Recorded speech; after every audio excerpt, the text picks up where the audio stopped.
Hello everyone, कैसे हैं हम सभी दोस्तों। आज से हम एक प्लेलिस्ट स्टार्ट करेंगे ग्राफ क्यूएल कंप्लीट कोर्स। बहुत ही बेसिक से लेके बहुत एडवांस लेवल तक हम इसको कंप्लीट करेंगे।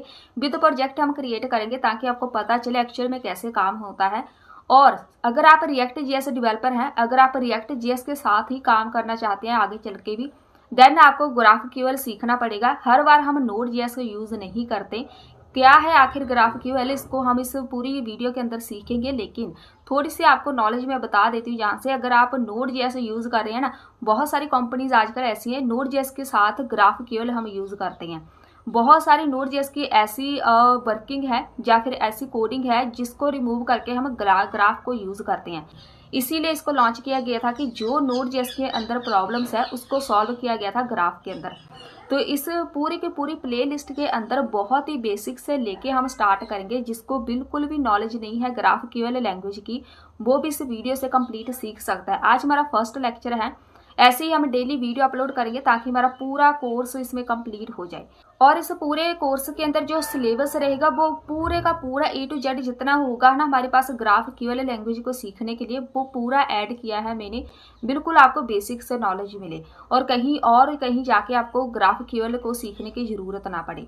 तो आज हमारा है फर्स्ट लेक्चर। बहुत ही बेसिक से स्टार्ट करना है हमने। स्टार्ट करते हैं हमारी इस वीडियो को। चलिए स्टार्ट करते हैं हमारे इस कंप्लीट कोर्स को। आज इस पूरे लेक्चर के अंदर जो हम टॉपिक कवर करने वाले हैं वो ये है।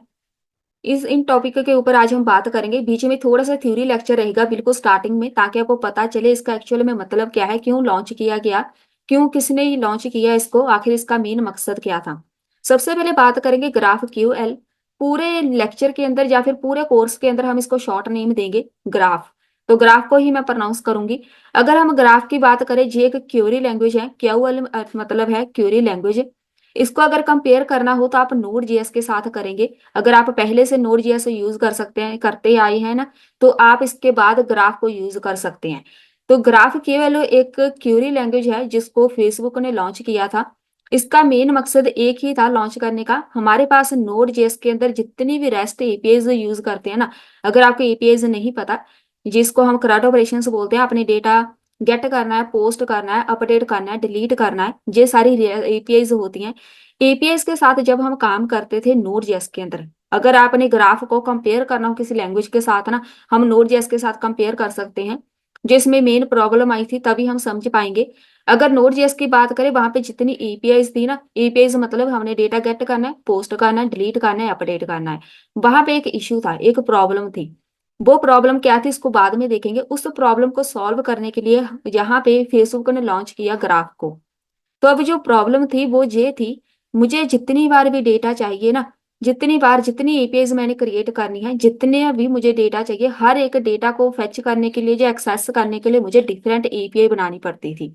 वो हम प्रैक्टिकली देखेंगे कैसे, लेकिन यही फेस कर रहे हैं हम सेम इशू। अगर आपको थोड़ी बहुत नॉलेज हो एपीआई की तो आपको ये बातें जल्दी समझ आ जाएगी। इवन मैं खुद फेस करी हूँ इसी प्रॉब्लम को।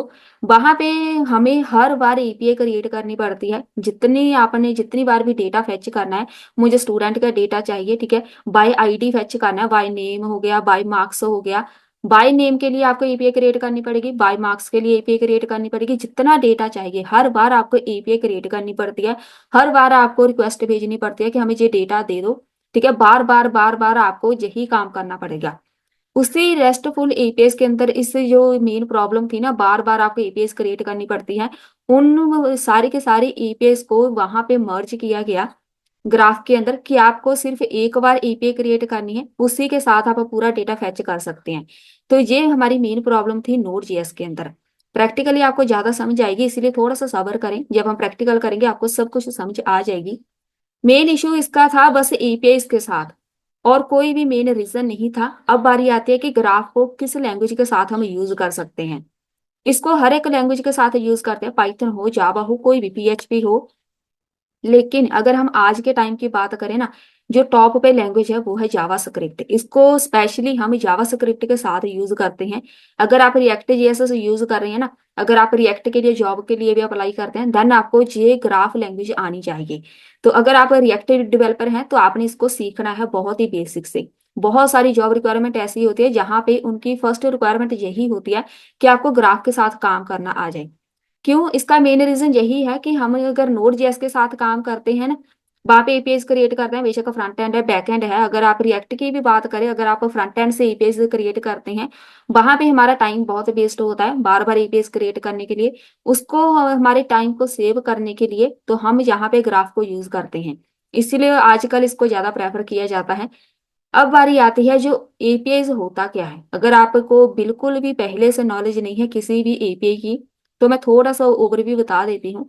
एपीआई से स्पेशली हम यूज करते हैं एप्लीकेशन प्रोग्रामिंग इंटरफेसेस को बोलते हैं। इसका मतलब होता है हमने एक एपीआई क्रिएट करनी है डेटा को एक्सेस करने के लिए।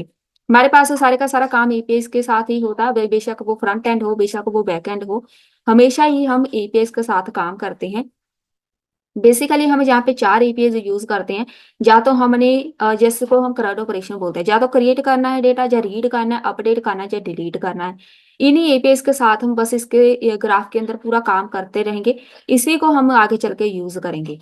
तो अभी यहाँ पे एक और टॉपिक है कि आपको जे ग्राफ क्यूएल है ना, क्या ये फ्रंट एंड लैंग्वेज है या बैक एंड है, जहाँ कोई डेटा बेस है आखिर है क्या, जहाँ कोई सॉफ्टवेयर है, कैसे इसको यूज करेंगे। आखिर इसको यूज करने के लिए या फिर इसको सीखने के लिए हमें कोई एक्स्ट्रा नॉलेज होनी चाहिए। तो इसका एक ही आंसर है कि ये एक सिर्फ और सिर्फ लैंग्वेज है।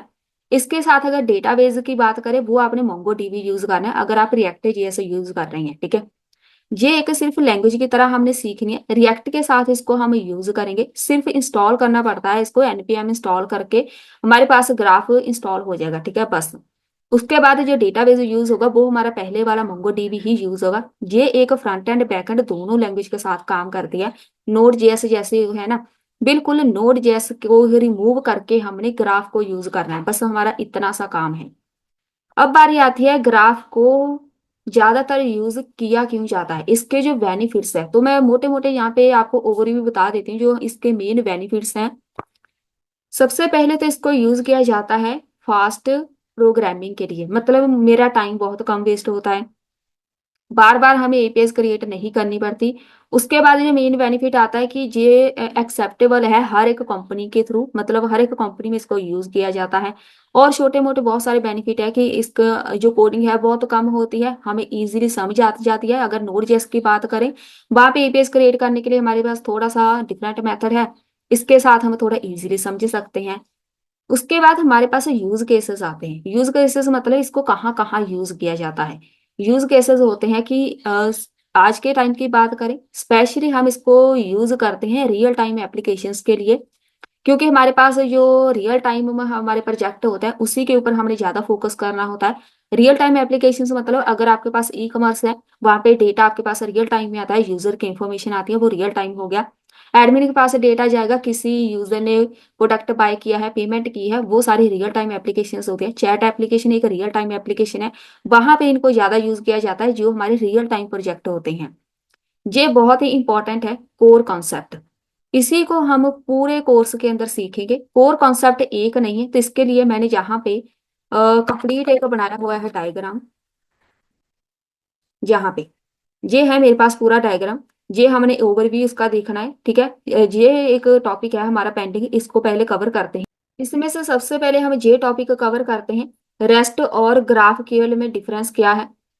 रेस्टफुल एपीआई होती है रिप्रेजेंटेशनल स्टेट ट्रांसफर, इसको हम यूज करते हैं स्पेशली नोड जेएस के साथ।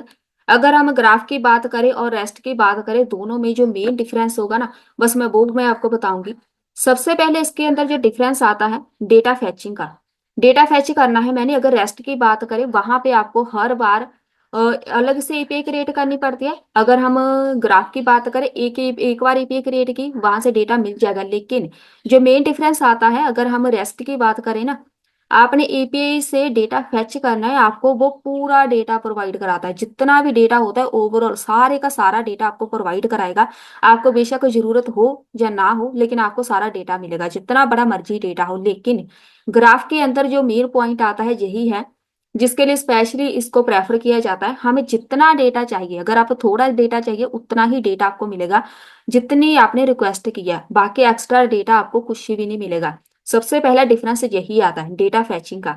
सेकंड नंबर पे आता है ओवर फैचिंग, वही कि हमें ओवर फैचिंग डेटा नहीं मिलता। जितनी हमें जरूरत है बस उतना ही मिलता है डेटा। ओवर फैचिंग सिर्फ रेस्ट में होती है, ओवर फैचिंग ग्राफ में नहीं होती, ठीक है। ओवर फैचिंग का मतलब आपको एक्स्ट्रा डेटा फैच करके नहीं देता। बस ऐसे ही छोटे छोटे इसके बेनिफिट्स हैं कि इसके लिए जो मेन आपने माइंड में रखना है, जो मेन डिफरेंस है वो ही है कि हमें सिर्फ उतना ही डेटा मिलता है जितनी हमें जरूरत है, उसी के लिए सिर्फ हम एपीआई क्रिएट करते हैं, ठीक है। अब यहाँ पे जो मेन कॉन्सेप्ट आता है वो होता है कोर कॉन्सेप्ट। कोर कॉन्सेप्ट के अंदर क्या क्या है हमने सीखना है, ये सारे हैं मेरे पास कॉन्सेप्ट जिसके साथ हम आगे चल के काम करेंगे, बस यही होते हैं। अगर हम यहाँ पे बात करें रेस्ट की या नोड जेएस की ना, ये सब वहां पे भी था। स्कीमा वहां पे क्रिएट करते थे, मॉडल क्रिएट करना था, स्कीमा क्रिएट करनी थी वहां पे, फिर एपीआई रूट क्रिएट करते थे, वही सब हम इसके अंदर बस नाम चेंज किया गया है कि हम यहाँ पे स्कीमा क्रिएट करेंगे, फिर क्योरी लगेगी, म्यूटेशंस होता है, उसके बाद सब्सक्रिप्शंस होती हैं, फिर सॉल्वर होता है। एक एक करके हम इसको देखेंगे आखिर ये होता क्या है, फिर हम इसकी वर्किंग की तरफ चलेंगे। सबसे पहले बात करते हैं स्कीमा की। स्कीमा सेम हमारे नोड जेएस की तरह ही होती है, जिसके अंदर हम ये डिफाइन करते हैं आपके पास डेटा कैसा रहेगा, क्या डेटा रहेगा। मेरे पास स्टूडेंट का फॉर्म है, वहां पे मुझे स्टूडेंट की इन्फॉर्मेशन चाहिए। वो इन्फॉर्मेशन के बीच इनपुट फील्ड होते हैं ना, फॉर्म फील्ड कौन कौन से होने चाहिए। मुझे स्टूडेंट का नेम चाहिए, उसका रोल नंबर चाहिए, उसके मार्क्स चाहिए, उसका कॉन्टेक्ट नंबर चाहिए, एक ईमेल आईडी चाहिए। ये जो पूरा डेटा है ना, बस इसी को हम बोलते हैं स्कीमा। तो सबसे पहले हम स्कीमा क्रिएट करते हैं, उसके बाद बनती है क्वेरी। क्वेरी ने डिफाइन करना होता है कि जो भी आपने स्कीमा क्रिएट की है उसके बिहाफ पे हमें डेटा चाहिए, ठीक है। आपको कैसे डेटा चाहिए, जो आपने क्वेरी लगानी है वो मुझे मान लो स्टूडेंट के मार्क्स चाहिए, मुझे 45% के नीचे वाले स्टूडेंट, जितने भी स्टूडेंट है ना जिनके मार्क्स 45 से परसेंट से कम है, उनकी डिटेल चाहिए। तो ये मेरे पास एक क्वेरी रहेगी, जिसको हम क्वेरी बोलते हैं इस लैंग्वेज में। वो मेरे पास एक एपीआई की तरह काम करेगी कि मुझे ये वाला डेटा चाहिए, उसको हम बोलते हैं क्वेरी। आपको कैसा डेटा चाहिए, आपकी रिक्वायरमेंट क्या है, बस उसी को डिफाइन करेगी हमारी क्वेरी। उसके बाद बारी आती है म्यूटेशन की। म्यूटेशंस का ज्यादातर हम यूज करते हैं, ये सारे का सारा काम ज्यादातर सर्वर के साथ ही होता है। अगर हम म्यूटेशन की बात करें, जब भी हमने सर्वर से डेटा लेके आना है आपने, ओवरऑल अगर हम बहुत ही एक लैंग्वेज में और सिंपल लैंग्वेज में इसको डिफाइन करें, म्यूटेशन को करंट ऑपरेशन होते हैं। आपने सर्वर पे जाके डेटा लेके आना है, अपडेट करना है, डिलीट करना है, जितनी भी वहां पे जाके चेंजेस होनी है ना, वो सारी की सारी चेंजेस हैंडल करेगा म्यूटेशंस। सारे करंट ऑपरेशन इसी के बीच आने हैं। हमने डेटा क्रिएट करना है, रीड करना है, अपडेट करना है, डिलीट करना है, बस इतना आपने याद रखना है, ठीक है। म्यूटेशन के अंदर ये सारे हैंडल होने हैं। उसके बाद पॉइंट आता है सब्सक्रिप्शंस। ये हमारे पास बेसिकली यूज होता है रियल टाइम डेटा के लिए। रियल टाइम डेटा क्या होता है, किसी यूजर ने, किसी कस्टमर ने कोई प्रोडक्ट बाय किया, एडमिन को उसी टाइम पता चल गया कि मेरे पास इस बंदे का ऑर्डर आया है, ये होती है रियल टाइम सब्सक्रिप्शन। सिर्फ इसी के लिए नहीं, आपको नोटिफिकेशंस आते हैं, इवन आपको मैसेजेस आते हैं ना, आपको नोटिफिकेशन मिल जाता है। कोई ईमेल करता है तो आपको वहां पे ईमेल दिखती है, कोई आपकी पोस्ट लाइक करता है, आपको नोटिफिकेशन मिलता है। ये रियल टाइम सब्सक्रिप्शन होती हैं जो आपको रियल टाइम में डेटा प्रोवाइड करते हैं, ठीक है। ज्यादातर हम इसको ई कॉमर्स के साथ यूज करते हैं कि जहाँ पे कोई भी ऑर्डर हम मिला है हमें, वो ऑर्डर की उसी टाइम हमें अपडेशन मिले। रियल टाइम अपडेट होता है डेटा, हमें उसी टाइम पता चल जाता है। जैसे मैसेजेस होते हैं, चैट एप्लीकेशन, वहां पे ज्यादा हम सब्सक्रिप्शन यूज करते हैं। ये हमारे पास जो मैंने लिखा हुआ है ना, ये कीवर्ड्स हैं, इसका नाम ऐसे ही नहीं है, यही कीवर्ड हम यूज करेंगे आगे चल के। उसके बाद बारी आती है रिसॉल्वर। जे क्या काम करेंगे, जो हमें जे क्वेरी के साथ जो मुझे डेटा चाहिए, जो मेरी रिक्वायरमेंट है, उसके बाद जो म्यूटेशंस है, हमने क्या ऑपरेशन परफॉर्म करना, इन दोनों को जो हैंडल करेगा रिसॉल्वर। मतलब इसका मेन काम होगा ऊपर वाले को हैंडल करना, ठीक है। एक इसमें और आता है, वो मैंने ऐड नहीं किया, उसको हम बोलते हैं टाइप। टाइप क्या होती है, हमारे पास डेटा टाइप बहुत सारी होती हैं। जैसे हमारे पास मोंगो डीबी के अंदर था ना कि आप स्ट्रिंग ऐड कर सकते हैं, बूलियन ऐड कर सकते हैं, नंबर्स ऐड कर सकते हैं, ऐसे ही यहाँ पे भी एक टाइप होता है। तो मैं यहाँ पे ऐड कर देती हूँ कि हम इसमें टाइप भी ऐड कर सकते हैं। टाइप ऐसे लिखते हैं, ठीक है। तो ये टाइप क्या करेगी, हम इसमें अपनी तरफ से टाइप ऐड कर सकते हैं, मेन मकसद यही है। डेटा टाइप कोई भी ऐड हो, इसमें इंटीजर है, आपके पास फ्लोट है, नंबर है, वो तो है ही, लेकिन साथ में आप अपनी तरफ से, मैंने प्रोडक्ट की टाइप ऐड करनी है तो मैं वहां पे जाके प्रोडक्ट लिख सकती हूँ। इसका मतलब है आप अपनी तरफ से टाइप ऐड कर सकते हैं, बस। ये हमारा ओवरव्यू हो गया कंप्लीट। अब हम इसको देखते हैं कि रिएक्ट जेएस में इंस्टॉल कैसे करना है एंड कोई एग्जाम्पल क्रिएट करके देखते हैं। चलिए मैंने जहाँ पे VS कोड ओपन किया है, इसको लॉन्च करना सीखते हैं। हमने गूगल पे जाना है, इधर आके आपने सर्च करना है अपोलो क्लाइंट। अब ये जो है ना अपोलो है क्या, अगर आपने पहले कभी भी नहीं सुना, जब भी आपने ग्राफ को यूज करना हो ना, जब भी हम रिएक्ट जेएस के साथ काम करते हैं, हमें जहाँ पे अपोलो की जरूरत पड़ती है, ये रिएक्ट को ग्राफ के साथ कनेक्ट करेगा बस। तो यहाँ पे आना है, इनकी वेबसाइट है, जब भी इसके बारे में कुछ जानना हो तो इनकी वेबसाइट पे हमेशा आके चेक किया करो। गेट स्टार्टर पे क्लिक करना है हमने। सबसे पहले तो इसको इंस्टॉल किया जाता है, थोड़ा सा क्रॉल डाउन करेंगे ना, ये मेरे पास है, कॉपी करेंगे, यही कमांड आपने एग्जीक्यूट करनी है। तो ये है मेरे पास app.js पेज, कुछ हमें एक्स्ट्रा नहीं करेंगे, बस यहाँ पे आके अपने फोल्डर के अंदर बेशक चले जाओ, ये वाली कमांड एग्जीक्यूट कर दो। एक हमने इसको इंस्टॉल करना है, बस सब सारा कोड आपको यहीं पे मिल जाएगा। एक हमने इसको लगाना है, ये वाला, अगर आप इसको कॉपी नहीं करेंगे, थोड़ा सा क्रॉल डाउन और करेंगे ना, जब तक वो इंस्टॉल होता है, एक वो कोड लगाना है हमने, एक जे कोड लगाना है, तो एक और स्क्रॉल डाउन करेंगे एक बार और, तो आपको पूरा कोड यहाँ पे मिल जाएगा, जे वाला। इसको आपने कॉपी करना है, एक तो जे वाली लाइन, जे वाली अपोलो वाली कॉपी करेंगे। आपने अपनी मेन फाइल पे आना है, अगर आप बीट यूज कर रहे हैं तो आपके पास main.js की फाइल होगी। एक हमें जे चाहिए, एक जे वाला जो URI है ना, फिलहाल हम इसी को लगा रहे हैं, इसको हम लगाएंगे जिधर इन्होंने बताया हुआ है, बस वहां पे ही लगाना है। बेसिकली इन्होंने लगाया हुआ है यहाँ पे ऐप वाले पेज पे, तो हम यहाँ पे इधर ऐड कर देते हैं, यहाँ पे बस सही है। इन्होंने भी मेन फाइल पे लगाया है, सही है। और एक हमें चाहिए ये वाला प्रोवाइडर चाहिए इसका, जहाँ पे ऐप फोल्डर के ऊपर ऐप वाले जो हमारे पास है इसके ऊपर, क्योंकि पूरा रैप करना है हमने अपोलो के बीच ऐप वाले को, हमारी जो ऐप एप्लीकेशन है उसको अपोलो के बीच रैप करना है। अब ये मेरे पास हो गया कंप्लीट, इसको टेस्ट करना है। अब ये भी इंस्टॉल हो चुका है, बस सही है। इसको बंद कर दो, हम इनका कोड कॉपी करते हैं हेलो वाला, ये मेरे पास ऐप फोल्डर है, इसको कॉपी कर लेते हैं, यहाँ पे आना है, पूरा कोड आके कॉपी पेस्ट कर दो बस। इसको हम कर देते हैं स्टार्ट, बस सही है। मेरे पास ये वाली आउटपुट आके, मतलब हमारे पास ग्राफ बिल्कुल सही चल रहा है, अपोलो भी मेरे पास इंस्टॉल हो चुका है। ये वाला जो है इसको आप चेंज कर सकते हैं, जरूरी नहीं ऐसे ही लगाना जैसे हम पहले लगाते थे। अगर जो पहले वाला कोड आपने यही यूज करना है तो बस यहाँ पे आना है अपने, इसको कॉपी करना है अपने मेन ऐप वाले फोल्डर पे, इंपोर्ट कर लेना है इसको, देन ये वाला हेलो प्रिंट करा देते हैं बस, जैसे पहले काम करते थे हम, तो आउटपुट सेम रहेगी। आपने चेक करना है क्या आपके पास ग्राफ चल रहा है कि नहीं, उसके लिए हम एक ग्राफ की एग्जांपल क्रिएट करते हैं। तो यहीं पे क्रिएट करेंगे app.js पे, ताकि आपको पता चले इसको हम लगाते कैसे हैं, इसका सिंटैक्स कैसा होगा। जहाँ पे एक मैं यूएल बना रही हूँ, लिस्ट के अंदर मुझे कुछ डेटा प्रिंट कराना है, तो मैं जहाँ पे डेटा प्रिंट करा देती हूँ, सिंपल सा यूजर्स नाम का एक मेरे पास डेटा होगा और मैप लगाएंगे। ये हमारे पास सिंपल रिएक्ट ही है और इसके अंदर कुछ भी नहीं। इसके अंदर मैं LI के बीच आके एक यहाँ पे की यूज करूंगी मैप की, user.id, ये वाला डेटा मैंने प्रिंट कराना है। एक user.email होगी, कोई भी, ये डेटा है मेरे पास। अब ये डेटा हमारे पास यहाँ से आएगा, इधर एक प्रिंट करा देते हैं।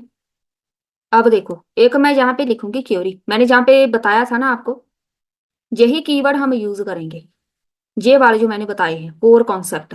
तो मैं जहाँ पे लिखूंगी मुझे सबसे पहले डेटा चाहिए, तो कॉन्स्ट क्रिएट करेंगे, इसका नाम मैं रख देती हूँ गेट करना है डेटा। करंट ऑपरेशन होते हैं ना, बस वही है मेरे पास पहला ऑपरेशन गेट। तो मैं यहाँ पे लिखूंगी जी, बेसिकली हम इसको जैसे डिनोट करते हैं, आपने लिखना है GQL, ग्राफ QL, यही कीवर्ड यूज करते हैं। उसके बाद ये सिंबल प्रेस करना है, स्केप बटन के नीचे है ना, बस। ये फ्रंट एंड से हम डेटा गेट कर रहे हैं, बैक एंड से नहीं। मेरे पास एक क्वेरी होगी, तो आपने यहाँ पे क्वेरी लिखना है, क्वेरी कीवर्ड ऐसे ही आएगा, क्वेरी, इसके बीच एक आईडी होगी, ऐसे हम लिखते हैं, एक आईडी होगी, इसका कलर हमेशा ऐसे ही रहता है, डिफरेंट कलर, आईडी नेम, एक होगी ईमेल। ये मेरे पास तीन डेटा है, ठीक है, तीन टाइप का डेटा है जो मैं यहाँ से गेट कर रही हूँ क्वेरी लगा के। यहाँ पे आ जाना है आपने, इसको हम यहीं पे बंद कर देते हैं। इसको तो आप वैसे बाहर भी लगा सकते हैं, जरूरी नहीं आपने इसके बीच ही लगाना। पहले मैं इसको बाहर लगा के दिखाती हूँ, आप इधर भी इसको मेंशन कर सकते हैं, और इधर आके आप इसको कॉन्स्ट क्रिएट कर दो एक, लोडिंग मतलब अगर हमारे पास डेटा आ रहा है तो वहां पे लोडिंग लिखा नजर आए, एरर है तो एरर नजर आए, नहीं तो मुझे डेटा मिल जाए। अगर नहीं डेटा मिल रहा है, इंटरनेट स्लो है तो लोडिंग आएगा, अगर कुछ गलत है तो एरर आएगी, अगर सब कुछ सही है तो आपको डेटा मिलेगा। यहाँ पे हम लगाएंगे यूज क्वेरी। ऐसे डेटा गेट करते हैं, यूज क्वेरी के साथ हम लिखेंगे कहाँ से डेटा गेट करना है, गेट यूजर्स, जो मैंने वहां से एक कीवर्ड बनाया, यूजर्स के बीच जो भी डेटा है वो हमें मिल जाए। इफ अगर लोडिंग है तो वहां पे सिंपल एक मैसेज लिखा ना जाए कि हाँ लोडिंग हो रही है, इंटरनेट स्लो होगा जो कुछ भी। अगर एरर है तो यहाँ पे एरर प्रिंट करा दे। सेव किया, यहाँ पे इसको बंद कर देते हैं। एक बार इसको आके रिफ्रेश करो। अब यहाँ पे क्या लिखा नजर आ रहा है, लोडिंग। अब आया एरर। तो मुझे यहाँ पे दो मैसेज मिल रहे हैं, लोडिंग एरर, पहले लोडिंग वाला चल रहा है फिर एरर आ रही है। एरर तो आएगी क्योंकि मैंने यहाँ पे कोई भी डेटा मेंशन नहीं किया, सिर्फ गेट लगाया है, डेटा मैंने कहीं भी ऐड ही नहीं किया। अगर आपके पास यहाँ पे लोडिंग एरर लिखा नजर आ रहा है ना, मतलब आपके पास कोड चल रहा है, अगर आपके पास ये कोड नहीं चलेगा आपके पास यही नहीं आएगा मैसेज। अब जो हमारे पास ग्राफ का मेन मकसद होता है, हमने बैकएंड से डेटा गेट करना है, इसीलिए हमारे पास डेटा नहीं आया। अब इधर मैंने आपको बताया था ना, एक यूआरआई होता है हमारे पास, इधर हम अपना एक यूआरएल ऐड कर सकते हैं जिधर से हम डेटा मंगवाना चाहते हैं। तो वो हम धीरे धीरे करके सीखेंगे, बस इसका जो इंस्टॉलेशन है वो आपको पता होनी चाहिए, और वर्किंग कैसे करते हैं वो पता होनी चाहिए, तब हम जाके इसके अंदर बैकएंड ऐड कर सकते हैं। चलिए मैं अब आपको एक कंप्लीट फुल फ्लेज एग्जांपल बना के दिखाती हूँ, डेटा फैच कैसे करते हैं, और मैं जो आपको बता रही थी ना हमें बार बार एपीआई बनानी पड़ती है, वो एक्चुअल में हम कैसे सॉल्व करते हैं, जो आज तक हम जिस प्रॉब्लम को फेस कर रहे हैं नोड जेएस में, उसको सॉल्व कैसे करेंगे। जहाँ पे हम एक सर्वर बनाते हैं, क्योंकि हमने डेटा हमेशा एपीआई के साथ बैकएंड से फेच करना है, तो हम जहाँ पे एक सर्वर बनाएंगे, नोड जैसे ही इसके अंदर यूज होगा, तो आपके पास नोड जैसे इंस्टॉल होना चाहिए। अगर नहीं इंस्टॉल है, गूगल पे जाके सर्च करो नोड जेएस। अगर आप वैसे तो पहले से नोड अपने रिएक्ट पे के साथ काम किया है, तो कुछ ना कुछ तो डेटाबेस यूज किया ही होगा। अगर मोंगोडीबी यूज करते हैं तो आपके पास नोड जेएस पहले ही होगा, नहीं है तो गूगल पे जाके सर्च करना है, नोड जेएस डाउनलोड करके रख लो बस। तो अभी हम चलते हैं यहाँ पे, एक बनाते हैं सर्वर। जैसे हम पहले सर्वर के साथ कनेक्शन क्रिएट कर, रिक्वायर लगाएंगे एक्सप्रेस, अपने काम करना है जहाँ पे ग्राफ के साथ, तो मेरे पास यहाँ पे आएगा, ये नाम कुछ भी हो सकता है, ग्राफ HTTP नाम दे देते हैं इसको, कुछ भी नाम दे दो। जहाँ पे आपने रिक्वायर लगाना है, इंस्टॉल करना है एक्सप्रेस, किसको, ग्राफ को, तो आपने ऐसे लिखना है, ठीक है, ग्राफ QL। बस यही हमारी मेन लाइब्रेरी होगी जिसके साथ हम काम करेंगे। कॉन्स्ट क्रिएट करना है एक, इसका नाम हम रख देते हैं बिल्ड स्कीमा, ये नाम कुछ भी हो सकता है, जैसे हम मॉडल यूज करते थे नोड जेएस के अंदर, इसके अंदर हम स्कीमा बोलते हैं। रिक्वायर, यहाँ पे लिखो ग्राफ QL, बस ये स्कीमा क्रिएट हो जाएगी। अब यहाँ पे स्कीमा को डिफाइन करना है, स्कीमा मतलब हमें क्या क्या डेटा चाहिए, तो मैं यहाँ पे कॉन्स्ट क्रिएट करूंगी, जैसे हम मॉडल क्रिएट करते थे नोड जेएस के अंदर, वैसे ही हम इसके अंदर क्रिएट करेंगे स्कीमा। स्कीमा के साथ यहाँ पे लिखेंगे जो आपके पास वेरिएबल है, बिल्ड स्कीमा, बस इसी को यूज करना है। बिल्ड स्कीमा के बाद आपने राउंड ब्रैकेट लगा के इसके बीच ये सिंबल प्रेस करना है, स्केप बटन के नीचे। टाइप, सबसे पहले टाइप रखेंगे, मैंने आपको बताया था हम वो वाले कोर कॉन्सेप्ट यूज करेंगे ना, क्यूरी टाइप रिजॉल्वर वगैरह, वो सब यहाँ पे यूज करने। टाइप यहाँ पे इसकी होगी, तो मैं यहाँ पे क्यूरी लिखूंगी, क्यूरी। अब वहां पे मैंने आपको एक पॉइंट बोला था, यहाँ पे टाइप बाय डिफॉल्ट होती है हमारे पास इंटीजर, फ्लोट और बुलियन वगैरह, लेकिन इसमें जो एक्स्ट्रा फीचर है मैं अपनी तरफ से टाइप ऐड कर सकती हूँ, इसका मतलब ये कि क्यूरी होगी, तो मैं यहाँ पे क्यूरी नाम दे दिया इसको। यूजर्स, अब ये एक डेटा होगा मेरे पास, यूजर्स नाम का डेटा है जो मैंने यहाँ पे लिखा है ना, मुझे यूजर्स से डेटा चाहिए, बस इसी पूरे एग्जाम्पल को हम क्रिएट कर रहे हैं। यहाँ पे यूजर्स नाम का कोई डेटा होगा, वो डेटा मुझे चाहिए फ्रंट एंड पे, तो ये हम बैकएंड में डेटा बना रहे हैं, तो यूजर्स होगा, इसके अंदर यूजर स्कीमा नाम दे दिया। ये नेम नाम कुछ भी हो सकता है, जैसे नोड जेएस के अंदर मॉडल होता है, मॉडल का नेम, जहाँ पे स्कीमा नेम होगा, कुछ भी हो सकता है नेम। टाइप मेंशन करो एक यूजर, ये वाला यूजर है आपका मॉडल का नाम, ठीक है। क्या क्या डेटा आपको चाहिए, तो मुझे चाहिए एक आईडी, तो आईडी को मैं यहाँ पे लिखूंगी ऐसे। एक मुझे चाहिए नेम, तो नेम को हम यहाँ पे लिखेंगे स्ट्रिंग। अब ये होती है इसकी डेटा टाइप, इसकी आईडी है तो आपने आईडी ऐसे कैपिटल में लिखना है, अगर स्ट्रिंग है तो स्ट्रिंग ऐसे लिखना है जैसे मॉडल के अंदर हम यूज करते थे। अगर ईमेल है, ईमेल की टाइप हम यहाँ पे स्ट्रिंग ही रखते हैं, तो आपने यहाँ पे स्ट्रिंग रख देना जिसकी डेटा टाइप से है, ठीक है, कि जे वाला मुझे डेटा चाहिए। अब जे हमारे पास एक स्कीमा हो गई क्रिएट, बस। अब बारी आती है एक रूट रिजॉल्वर क्रिएट करने की। अब बारी रिजॉल्वर की है, तो मैं जहाँ पे ऐड करूंगी एक कॉन्स्ट, कोई भी नाम देना है, तो ज्यादातर हम इसको रूट ही रखते हैं, रूट। इसके बीच ऐड करना है यूजर्स। यूजर्स आपके पास वो मेन है जिसके अंदर डेटा है, तो डेटा हमें चाहिए यूजर से। इसके अंदर ऐड करेंगे क्या क्या डेटा होगा, मैं अपनी तरफ से ऐड कर रही हूँ फिलहाल, नहीं तो मेरे पास बैकएंड होता है मोंगोडीबी है ना, वहां से डेटा गेट करना है, लेकिन मैं अपनी तरफ से डमी डेटा ऐड कर रही हूँ। एक आईडी होगी, एक जहाँ पे नेम होगा, नेम एबीसी रख देते हैं, एक जहाँ पे होगी ईमेल, तो एबीसी ईमेल जे वाली। जे डेटा मैंने फ्रंट एंड पे जाके शो कराना है ग्राफ के साथ। आईडी हो गई, अच्छा जहाँ पे जे ब्रैकेट है, इधर हमेशा एरे ब्रैकेट होती है, तो यहाँ पे एरे ब्रैकेट आएगी। अब सही है। जहाँ पे आपने मल्टीपल डेटा ऐड करना है, तो मैं जहाँ पे 2 कर देती हूँ ऐड। आईडी पहले 1 है, तो यहाँ पे 2 आ जाएगी। नेम इस कुछ भी रख दो, यहाँ पे कुछ भी रख दो। चलिए, ये मेरे पास डेटा हो गया जिसको मैंने जाके फ्रंट एंड पे शो कराना है। कैसे शो कराएंगे, अगर नोड जेएस की बात करें, वहां पे हम पोस्ट या क्रिएट यूज करते थे ना, तो यहाँ पे हम यूज करेंगे कॉन्स्ट। पहले तो ऐप एक्सप्रेस उठा के इसके बीच रख देते हैं, अभी तक ये हमने नहीं लगाया था। ऐप डॉट यूज, वही हमारे पास एपीआई क्रिएट करते हैं जो हम नोड जेएस के अंदर करते थे। ऐप डॉट यूज कौन सी एपीआई होगी मेरे पास, ग्राफ क्यू एल। अब ये एपीआई मैंने जहाँ पे क्रिएट की थी, ग्राफ क्यू एल मैंने इसका नाम रखा है, ठीक है। तो इसी को हम यूज करेंगे, ग्राफ क्यू एल को, इसके साथ हम काम करेंगे, ठीक है। एक साथ में इसको भी ओपन कर लेते हैं क्योंकि इसकी जरूरत पड़ेगी हमें मेन डॉट जेएस की, यहाँ से। फिलहाल बाद में बताऊंगी एक्चुअल में ये क्या होगा वहां पे। तो इधर आ जाते हैं हम, app dot use graph QL एक होगा मेरे पास, जो एपीआई जिसको बोलते हैं ना, एपीआई पे हमने रिक्वेस्ट भेजनी होती है तो वहां से डेटा लेके आएगा। हम नोड जेएस के अंदर ये एपीआई डिफाइन करते थे, तो इधर भी सेम ही ऐसे ही डिफाइन करनी है। उसके बाद यहाँ पे आएगा मेरे पास ग्राफ, आपका जो वेरिएबल है ग्राफ जे वाला, HTTP वाला, यही नाम रखा है हमने टॉप पे। अब इसके बीच लगेगा कोड, स्कीमा होगा। स्कीमा के बीच जो हमने स्कीमा क्रिएट किया है वहां से डेटा चाहिए। रूट वैल्यू, रूट वैल्यू क्या नहीं है, ये होगा मेरे पास एक, हमने एक्सप्रेस सर्वर क्रिएट करना है विद ग्राफ के साथ, ठीक है। तो एक रूट वैल्यू होगी, रूट वैल्यू कौन सी होगी, जो मैंने रूट के अंदर लिखा है, जहां पे मैंने रूट क्रिएट किया है ना, जे वाला। रूट वैल्यू हमें चाहिए जो मैंने इसके अंदर रखा है, रूट वैल्यू इसको बोलते हैं। यहाँ पे आपने वो नाम रखना है जो आपने इसको दिया है, जहां पे वो नाम रखना है जो आपने इधर ऊपर लिखा है स्कीमा को। रूट एक हमें चाहिए जहाँ पे ग्राफ, इसको हम बोलते हैं ग्राफ IQL।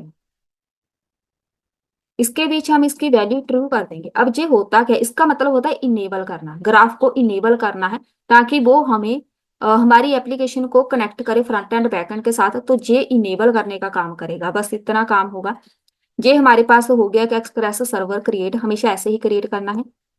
सर्वर को स्टार्ट कर देते हैं, लिसन 5000 पे करना, 5000 पे कर दो। यहाँ पे ऐड करेंगे कंसोल डॉट लॉग में जाके सर्वर रनिंग, पहले सर्वर को स्टार्ट करो। तो मैं इसके अंदर नोड मॉड यूज करूंगी, सर्वर डॉट जेएस। एरर है,